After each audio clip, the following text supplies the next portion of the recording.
હવે ખાદ્ય પદાર્થમાં ભેળસેળ કરનારાઓ સામે સરકાર આકરી કાર્યવાહીના મૂડમાં છે।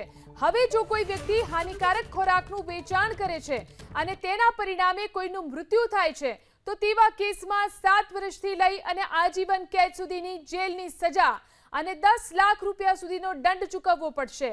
સરકાર food safety and standard act 2006 ની દંડની જોગવાઈઓમાં સુધારો કરવાની તૈયારીમાં છે। આ માટે સરકારે નાગરિકો પાસેથી વાંધા સૂચનો મંગાવ્યા છે। હાલની જોગવાઈઓ અનુસાર ભેળસેળ માટે કેટલીક સજા નક્કી છે, પરંતુ હવે તેને વધુ કડક બનાવવાના પ્રયાસ થઈ રહ્યા છે, જેથી ખોરાકની ગુણવત્તા સાથે કોઈ પણ રમત ન કરી શકે। આ સુધારાથી ખાદ્ય પદાર્થના વ્યવસાય સાથે સંકળાયેલા લોકોને પણ સ્પષ્ટ સંદેશ મળશે કે ખોરાકમાં ભેળસેળ માત્ર નૈતિક નહીં, પરંતુ કાનૂની દ્રષ્ટિએ પણ ગંભીર અપરાધ છે।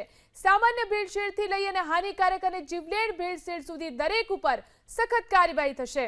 ત્યારે સરકારના આ નિર્ણય મુદ્દે સુરતની જનતા શું માની રહી છે તે પણ જોઈએ।